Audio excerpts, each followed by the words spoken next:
Nós conversávamos ainda há pouco sobre como esse tema ele está crescendo nos Estados Unidos e na Europa.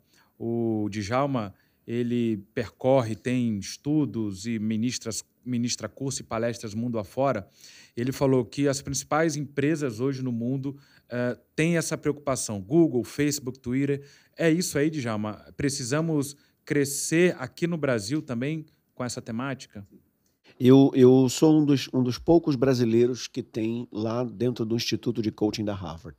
A Universidade de Harvard, Medicina, o Departamento de Medicina, criou um instituto de coaching justamente para dar treinamentos a executivos e a líderes e a palestrantes e a médicos e a coaches e a mentores para que a gente pudesse treinar, enfim, em termos de comportamento humano, a humanidade ou aqueles que viessem treinar com a gente. Então, a ideia desse preparo é justamente fazer com que a pessoa possa se desenvolver melhor, a alta performance, a qualidade, a saúde e cada um dentro da sua área.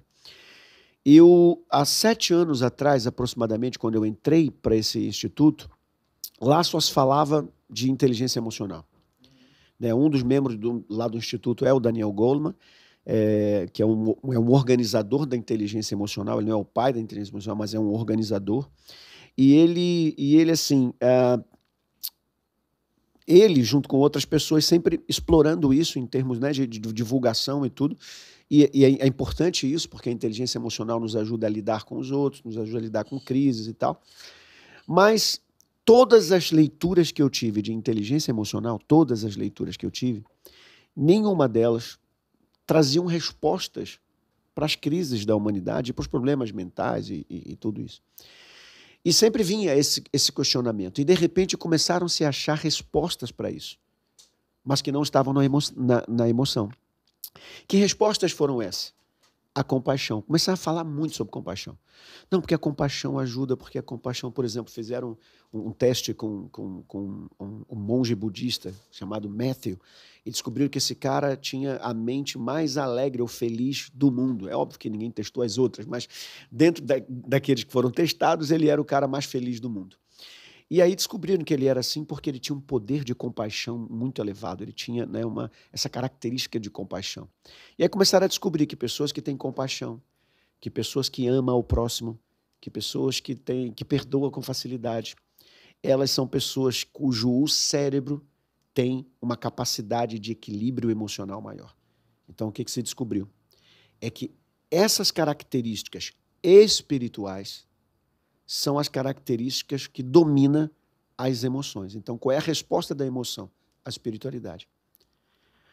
E hoje, dentro do meu estudo, dentro do meu livro, eu trabalho muito isso aí, os meus treinamentos, eu ensino muito o caminho da dopamina.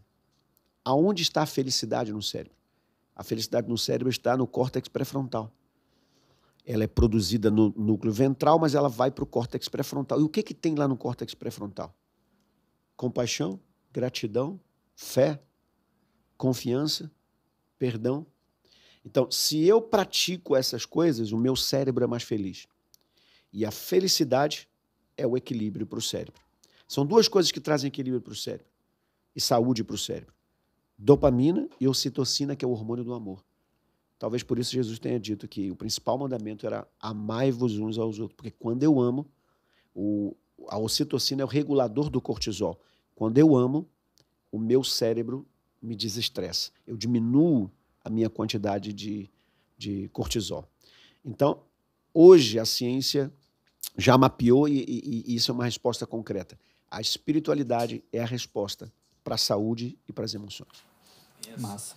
Agora, eu tenho uma dúvida, o seguinte, como é que a gente faz isso de uma forma ativa? Como é que a gente vai desenvolver essas habilidades de uma forma não apenas reagindo àquilo que acontece no nosso dia a dia? Como é que eu vou desenvolver a minha compaixão, o meu amor ao próximo? Como é que eu vou nutrir essas minhas habilidades espirituais? Não sei se a gente pode chamar assim. Sim. No meu livro, eu chamo exatamente isso. Eu digo que eu descobri ali, né, eu separei dentro da minha tese de doutorado, 25 habilidades poderosas da felicidade. Calma aí, 25?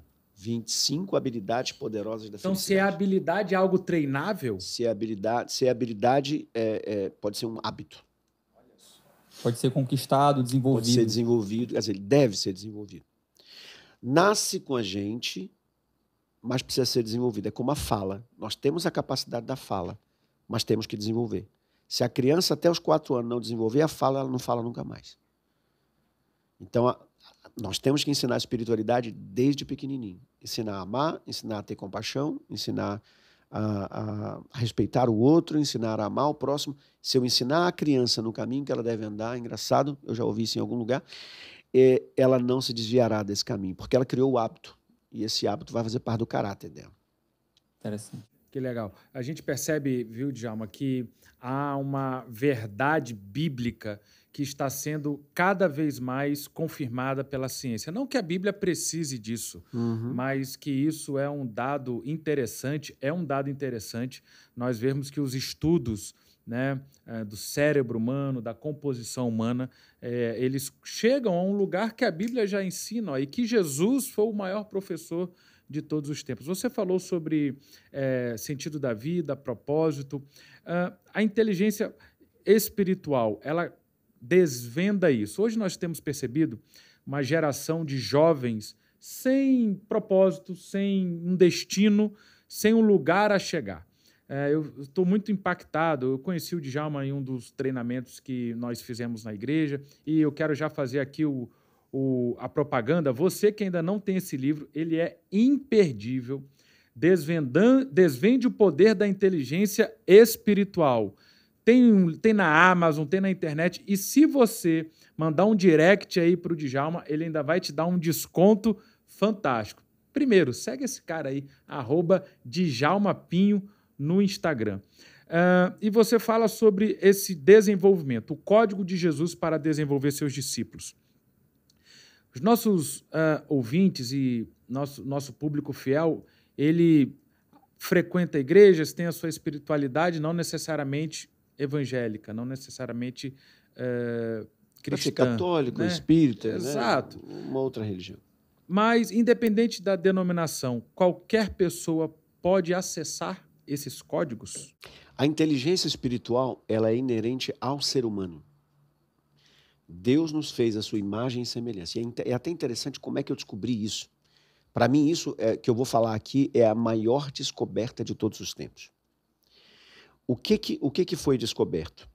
E o que eu reparei daí que eu fui tirar esse negócio? O que eu chamo de a maior descoberta de todos os tempos? A ciência descobriu que o ponto de Deus, que é o local onde as ondas se encontram para serem decodificadas e aí gerar uma ação espiritual, que é a compaixão, a gratidão, enfim, a consciência de alguma coisa, fica na altura do lobo temporal, quer dizer, acima da minha orelha um pouquinho, e fica na parte central do cérebro. Quando eu traço uma linha para eu saber na frente do rosto onde está isso, ela chega aqui aproximadamente. Quer dizer, ela está, se eu cortasse aqui o meu nariz para todo mundo de casa perceber, você ia perceber que tem 2 buraquinhos aqui chamados narinas. Então a ciência descobriu que atrás das narinas existe um local onde as ondas se encontram para uma possível formação da consciência. E é essa consciência o principal diferencial que a gente tem e que a gente pode ser parecido com Deus. Isso está lá em Gênesis capítulo 2. Quando Deus disse que ia criar o ser humano, o que ele fez? Eu vou criar o ser humano Nefesh Hayah, que em hebraico quer dizer alma que vive. Ou seja, um ser emocional que tem vida. Mas diferente dos animais, ele sopra nas narinas do ser humano. E ao soprar nas narinas do ser humano, o que ele faz? Ele dá a esse ser humano a semelhança dele. Ele dá a consciência. Então, para mim, essa é a maior descoberta de todos os tempos e talvez quase nenhum cientista vá tocar nisso. Por quê? Primeiro que não é tão simples a comprovação da formação da consciência ali dentro. E tem muita ciência ainda sendo trabalhada em função disso. Mas é a prova mais cabal de que a gente não veio por acaso. É a prova mais cabal de que a teoria da evolução ela tem uma dificuldade muito grande de se provar, porque você não consegue criar isso a não ser que já tenha sido feito. Você não tem que se desenvolver. Não tem como ser coincidência. Isso não tem como ser desenvolvido. Porque se fosse desenvolvido naturalmente, os macacos já falariam hoje, eles já teriam consciência, o chimpanzé, que tem a maior quantidade de carga genética como a nossa. Então, não tem como. Nós já passamos muitos milhares de anos para que houvesse outros animais se desenvolvendo. Isso não vai acontecer nunca. porque isso é uma especialidade do nosso cérebro. E isso é fantástico.